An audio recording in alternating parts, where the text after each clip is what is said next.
नमस्कार दोस्तों, मैं निखिल गर्ग आप सबका स्वागत करता हूं हमारे YouTube चैनल गोला द ऑलराउंडर अकेडमी में। फ्रेंड्स, आज का हमारा टॉपिक है सीबीआई मतलब सेंट्रल ब्यूरो ऑफ इन्वेस्टिगेशन। आज हम देखेंगे कि सीबीआई की हिस्ट्री क्या है, सीबीआई एस्टैब्लिश कैसे हुई इंडिया के अंदर, साथ ही में सीबीआई के अलग अलग काम क्या है, कंट्रोवर्सीज क्या है सीबीआई से रिलेटेड कुछ, और उसके बाद अलग अलग मतलब रोल्स क्या है सीबीआई के। और साथ ही में हम ये भी देखने वाले हैं आज कि सीबीआई किस तरीके से किस किस को आंसरेबल है, मतलब किस किस को जवाब देती है। मतलब हम जनरली कहते हैं कि सीबीआई ऐसे काम करती। सीबीआई का काम करने का तरीका ही अलग है। तो आज हम उन सब चीज़ों के बारे में देखने वाले हैं। तो फ्रेंड्स, सबसे पहले अगर आप हमारे चैनल पर नए हैं तो हमारे चैनल को सब्सक्राइब कीजिए, बेल आइकन को दबाइए ताकि आप सारे वीडियोस हमारे देख सकें। इस वीडियो को लास्ट तक देखिए, वीडियो पसंद आए तो उसे लाइक कीजिए और अपने सभी दोस्तों में उसको शेयर कीजिए। साथ ही में फ्रेंड्स, आप हमको हमारे सोशल मीडिया पे भी ज्वाइन कर सकते हैं, जैसे Facebook, Instagram, Twitter, Telegram. Garg online learning academy के नाम से हम आपको उस पर मिल जाएंगे और डिस्क्रिप्शन बॉक्स में सारे लिंक्स उसके दिए हुए हैं। साथ ही में फ्रेंड्स, मेरे को एक आपको बताना है कि हम एक क्विज कंडक्ट कर रहे हैं करंट अफेयर्स के ऊपर इस 27 सितंबर को। अगर आप लोग इंटरेस्टेड हैं तो आप बिल्कुल ज्वाइन कीजिए हमको, डिस्क्रिप्शन बॉक्स में उसका हमने लिंक दिया हुआ है। तो फ्रेंड्स, अब हम देखेंगे सीबीआई की हिस्ट्री क्या है, सेंट्रल ब्यूरो ऑफ इन्वेस्टिगेशन की हिस्ट्री क्या है, कहाँ से वो स्टार्ट हुई, किस तरीके से उसके फंक्शन बढ़ते गए, किस किस को आंसरेबल, जैसे मैंने आपको इंट्रोडक्शन में बताया। तो सबसे पहले अगर मैं आपको बताऊँ तो वर्ल्ड वॉर 2 के टाइम पे जैसे इंडिया, हम सबको पता है इंडिया जो है वो ब्रिटिशर्स को समवेयर सपोर्ट दे रहा था, क्योंकि हमारे फ्रीडम फाइटर्स की और ब्रिटिशर्स की जो उस टाइम पे मैनेजमेंट था ब्रिटिशर्स का, उनकी एडमिनिस्ट्रेशन था जो उनका, उनसे एक डील हुई थी कि आप हमें सपोर्ट कीजिए करके। तो मतलब हमारे जो इंडियन लोग थे वो ब्रिटिशर्स को सपोर्ट कर रहे थे। तो इंडिया के अंदर एक war and supply chain department बनाया गया था, जिसमें ये चीज़ देखी गई थी कि वो लोग मतलब सारी चीज़ें यहीं से वो सप्लाई करते थे। जो मतलब जो भी चीज़ें यूज़ होती थी सब यहाँ से मतलब सप्लाई एंड डिस्ट्रीब्यूशन किया जाता था उनका। तो फ्रेंड्स, टाइम के साथ साथ उसमें देखा गया कि एक मतलब करप्शन, जैसे इंडिया में हम आज बात करते हैं करप्शन, ये हमारी जो एक प्रॉब्लम है ये बहुत पुराना है। तो आप वहाँ से देख सकते हो, उसमें उस डिपार्टमेंट में देखा गया कि करप्शन के एलिगेशंस लगने लगे, करप्शन के चार्जेस लगने लगे उन पे कि ये लोग करप्शन कर रहे हैं, ये अच्छे से काम नहीं कर रहे हैं, इस तरीके से ब्राइब ले रहे हैं करके, या गलत चीज़ें यूज़ कर रहे हैं। उसके बाद फ्रेंड्स, एक Delhi special police establishment act बनाया गया 1946 में।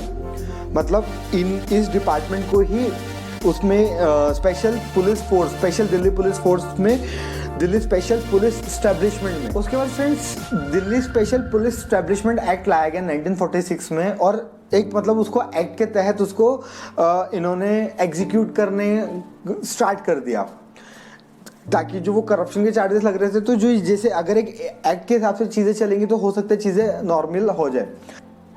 उसके बाद 1963 में हमारे मिनिस्ट्री ऑफ होम अफेयर्स ने इंडियन गवर्नमेंट की जो ये था स्पेशल पुलिस एक्ट जो था, दिल्ली पुलिस जो स्पेशल एस्टेब्लिशमेंट एक्ट था, इसको बदलकर सीबीआई कर दिया था। मतलब एक ऑर्गेनाइजेशन का नाम ही चेंज कर दिया था और सीबीआई कर दिया था उसको। और उस टाइम पे सारी पावर्स जो है वो सीबीआई को दे दी गई थी उनकी अलग अलग तरीके से। वो हम अभी आगे आपको बताएंगे किस तरीके से पावर उनको आगे दी गई।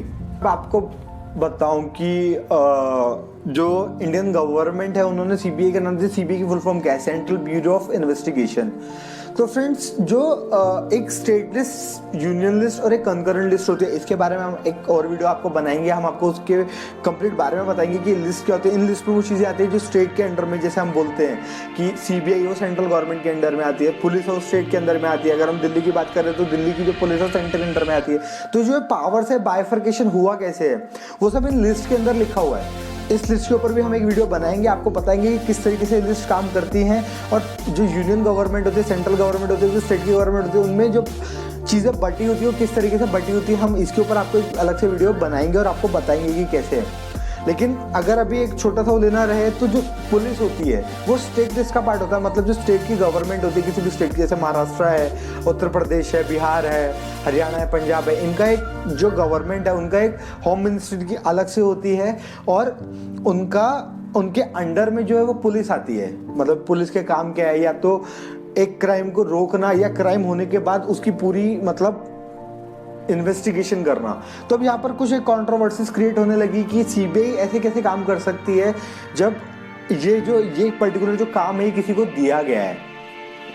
मतलब पुलिस को एक काम दिया गया है, तो ये बहुत सारी कंट्रोवर्सीज यहाँ पे क्रिएट हो गई। सेकंड एक कंट्रोवर्सी थी, या फिर आप एलिगेशन कह लीजिए, कि जो सबसे बड़ा एक एलिगेशन हमेशा सेंट्रल गवर्नमेंट पे, सीबीआई पे लगता है, वो ये है कि जो सेंट्रल गवर्नमेंट है, जो भी पावर में गवर्नमेंट बैठी है, जिस भी पार्टी की गवर्नमेंट बनी हुई है, और स्टेट में अगर मान लीजिए कोई अपोजिशन पार्टी गवर्नमेंट है या दूसरी पार्टी की गवर्नमेंट है, तो ऐसे एलिगेशंस लगते हैं सीबीआई के ऊपर कि वो सेंट्रल गवर्नमेंट की ओर से काम करती है। अभी हम इसमें देखेंगे कि सिर्फ यही काम नहीं होगा, और भी बहुत सारे काम होते हैं सीबीआई के। अब यहाँ पर फ्रेंड्स बात आती है कि सीबीआई को कौन ऑथोराइज करता है, या सीबीआई को कौन बोलेगा कि आप काम कीजिए। अगर किसी स्टेट के अंदर एक पुलिस ऑलरेडी काम कर रही है एक केस के ऊपर, जैसे अभी हमने रिसेंटली देखा सुशांत सिंह राजपूत का एक केस था महाराष्ट्र के अंदर, ऑलरेडी पुलिस काम कर रही थी, लेकिन सुप्रीम कोर्ट ने उस टाइम पे बोला कि सीबीआई को लाया जाए। साथ ही में हमारी सेंट्रल गवर्नमेंट ने भी बोला कि ठीक है, हम अप्रूव करते हैं। जो बिहार गवर्नमेंट थी, उन्होंने एक लेटर लिखा था सेंट्रल गवर्नमेंट को। तो इस तरीके से कौन कौन कर सकता ऑथोराइज, अब हम इस बारे में बात करेंगे। सबसे पहले तो फ्रेंड्स सेंट्रल गवर्नमेंट ऑथोराइज करता है कभी भी कि सीबीआई कहाँ जाएगी, कहाँ का काम करेगी और कहाँ का नहीं। Second thing, courts, high court और सुप्रीम कोर्ट, ये दोनों कोर्ट्स के पास ये पावर है कि वो ये ऑथराइज कर सकते हैं कि सीबीआई को कहाँ भेजना है और कहाँ नहीं। थर्ड थिंग जो है फ्रेंड्स, वो है अगर किसी स्टेट की गवर्नमेंट, जैसे अभी बिहार ने लिखा, तो वो रिक्वेस्ट कर सकती है सेंटर को। अगर सेंटर मानती है वो चीज़, तो अलग बात है, कंप्लीटली सेंटर के ऊपर है। लेकिन जो स्टेट गवर्नमेंट है वो भी लेटर लिख के बता सकती है कि हमें सीबीआई की जरूरत है इस पर्टिकुलर केस में। सिर्फ सुशांत सिंह राजपूत के बारे में नहीं, इससे पहले आरुषि हत्याकांड हुआ था, उसमें हमने देखा कि सीबीआई आई थी। इस तरीके से बहुत जो हाई प्रोफाइल मैटर्स कह लीजिए, या फिर जिसमें ऐसा होता है कि कहीं ना कहीं बायसनेस की एक वो लगती है, एलिगेशंस लगते हैं पार्टीज के ऊपर कि नहीं ये बायस्ड है, उस केस में सेंटर जो है वो सीबीआई को अपॉइंट करता है। अब फ्रेंड्स अगर मैं बताऊं, अब बात आती है कंट्रोवर्सी की। तो कंट्रोवर्सी किस तरीके से है, जैसा मैंने आपको बताया, जो पुलिस है वो स्टेट लिस्ट के अंदर आती है, वो स्टेट गवर्नमेंट उसको कम्प्लीटली बताती है कि आपको कैसे काम करना है, स्टेट गवर्नमेंट के अंडर में आती है। एक तो कंट्रोवर्सी ये, जैसे मैंने आपको बताया कि कुछ एक जो पावर्स है वो इस तरीके के हैं, या कुछ एक जो रोल है सीबीआई के वो पुलिस से मिलते जुलते हैं, लेकिन पुलिस स्टेट लिस्ट का पार्ट है, सीबीआई सेंट्रल लिस्ट का पार्ट है। अब इसके बाद आता है फ्रेंड्स कि कोई भी ऑफेंस जो सेंटर के अगेंस्ट में होता है, उसमें सीबीआई अपनी इन्वेस्टिगेशन करती है। जैसे करप्शन के चार्जेस लगते हैं, जैसे अलग अलग इकोनॉमिक, जैसे जो इनकम टैक्स है वो सेंट्रल गवर्नमेंट का होता है, तो अगर उसमें कोई इंसान गलत तरीके से काम कर रहा है, मनी लॉन्ड्रिंग है, उसमें सीबीआई है, या जो गवर्नमेंट के सेंट्रल गवर्नमेंट के अलग अलग डिपार्टमेंट्स हैं, उस तरीके से वो लोग डायरेक्टली इंटरफेयर करते हैं ऐसे मैटर्स के अंदर। कोई भी ऐसा क्राइम जो हम सेंट्रल गवर्नमेंट के अगेंस्ट कर रहे हैं, इंटरनेशनल ही क्यों ना हो वो क्राइम, उस सब में जो हैंडलिंग अथॉरिटी है वो सीबीआई होगी।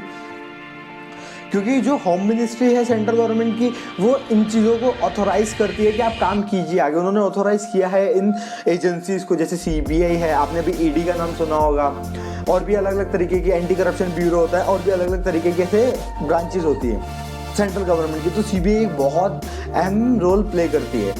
इसके बाद फ्रेंड्स कहा जाता है कि मतलब इंटरपोल कहा जाता है इंडिया का सीबीआई को। इंटरपोल क्यों कहा जाता है, हम इस बारे में भी देखेंगे कि इंटरपोल का मतलब क्या होता है। इंटरपोल का मतलब होता है इंटरनेशनल पुलिस। तो सीबीआई का इंटरनेशनल पुलिस से क्या रिलेशन है, मतलब हम क्यों उसको इंटरनेशनल पुलिस बोलते हैं।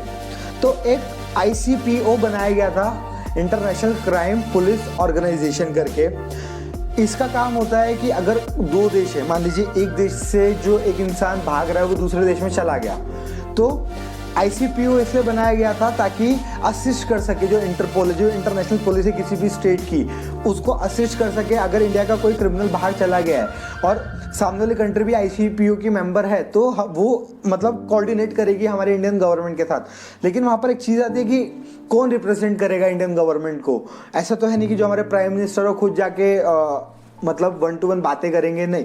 अब वहाँ पर ऐसा है कि सीबीआई कैसी एजेंसी गवर्नमेंट ने बना दी है कि आप इस लेवल पे काम कीजिए, मतलब उनको पूरी इस चीज़ में अथॉरिटी दी गई है कि इस तरीके के इंटरपोल के जितने भी इंटरनेशनल रिलेशन, इंटरनेशनल पुलिस से रिलेटेड जितने मैटर होंगे वो सब सीबीआई उसमें डील करेगी। अगर फ्रेंड्स मैं राइट नाउ बात करूँ तो आईसीपीओ की टोटल 188 कंट्री मेंबर्स हैं इंक्लूडिंग इंडिया। मतलब इस तरीके से जो सीबीआई है उसलिए उसको इंटरपोल बोला जाता है इंडिया का। इंटरपोल मतलब वही जैसे मैंने आपको बताया इंटरनेशनल पुलिस। अब यहाँ पर एक सबसे बड़ा क्वेश्चन आता है कि एग्जैक्टली रोल्स हैं क्या। अब मैं आपको रोल्स भी बोल रहा हूँ और इसको अगर मैं कहूँ तो ये प्रॉब्लम भी है। अब फ्रेंड्स मैं आपको बताता हूँ कि प्रॉब्लम्स क्या है सीबीआई के साथ, जो सबसे बड़ी कुछ प्रॉब्लम्स काउंट होती हैं। सबसे पहले कि उसके मल्टीपल रोल्स है, ये एक प्रॉब्लम है मल्टीपल रोल्स होना, क्योंकि आप एक ऑर्गेनाइजेशन के ऊपर इतना भार नहीं डाल सकते। प्रॉब्लम्स क्या क्या है? नंबर 1 प्रॉब्लम कि इतने सारे जो रोल है, जैसे जनरल, जब सीबीआई को बनाया गया था 1963 के अंदर, तो उसके 2 विंग बनाए गए थे, जनरल ऑफेंस विंग और इकोनॉमिक ऑफेंस विंग। जिसमें जनरल ऑफेंस विंग में तो जनरल जो ऑफेंसिव होते थे उनको देखा जाता था, इकोनॉमिक में जो फाइनेंस रिलेटेड जो मैटर्स होते थे उनको देखा जाता था। उसके बाद स्पेशल टास्क फोर्स का काम दिया गया सीबीआई को। उसके बाद ट्रेनिंग अकेडमी बनाई गई जो गाजियाबाद में है या अलग अलग जगह पर है इंडिया में।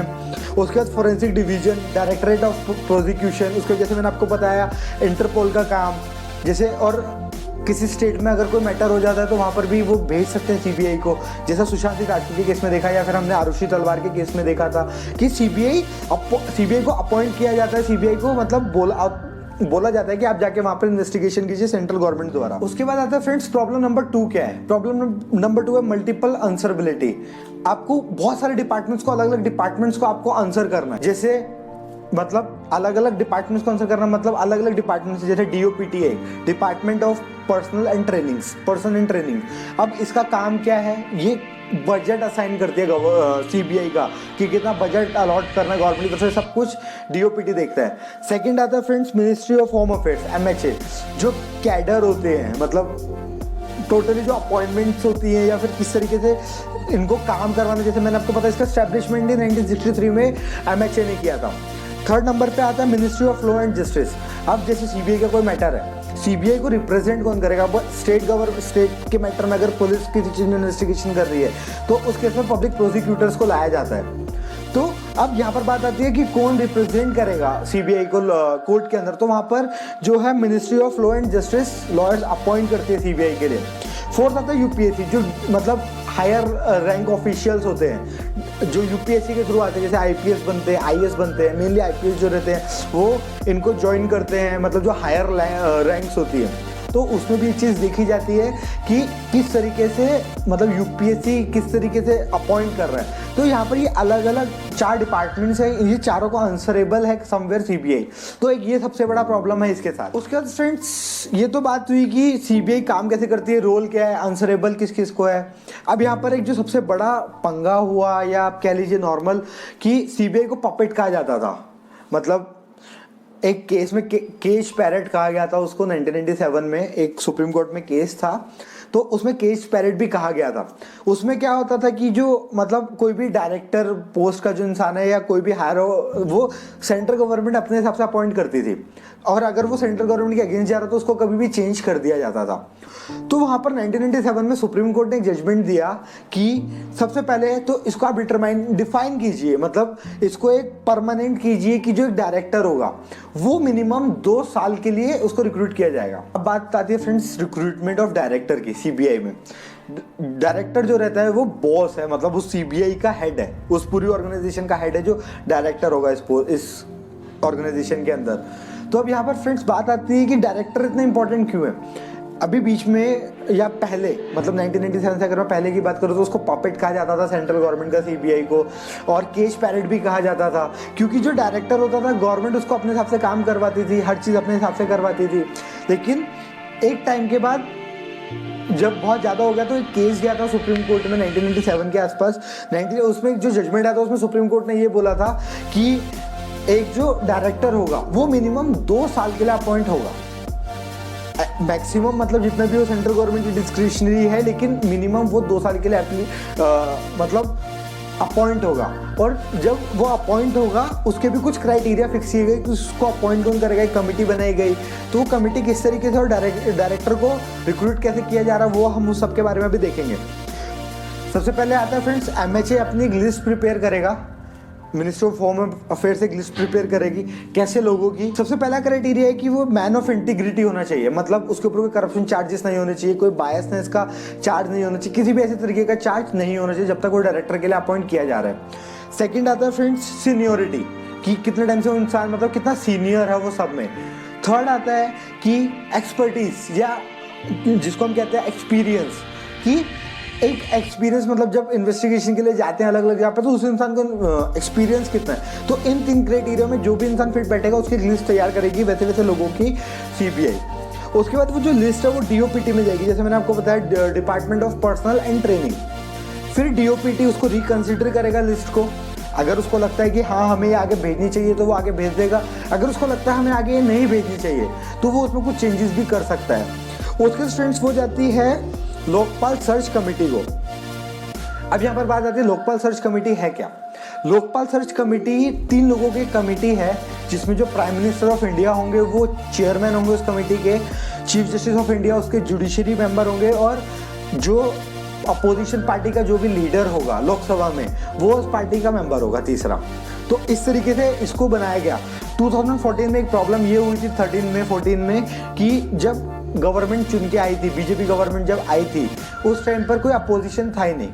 तो इसमें एक अमेंडमेंट भी किया गया था कि जो भी इंसान या जो भी पार्टी के सबसे ज़्यादा मेंबर अपोजिशन में या फिर जिसकी गवर्नमेंट है उसके अलावा किसी भी पार्टी के जो हाईएस्ट मेंबर अगर लोकसभा में है तो उसके एक लीडर को बनाया जाएगा इस कमेटी का मेंबर।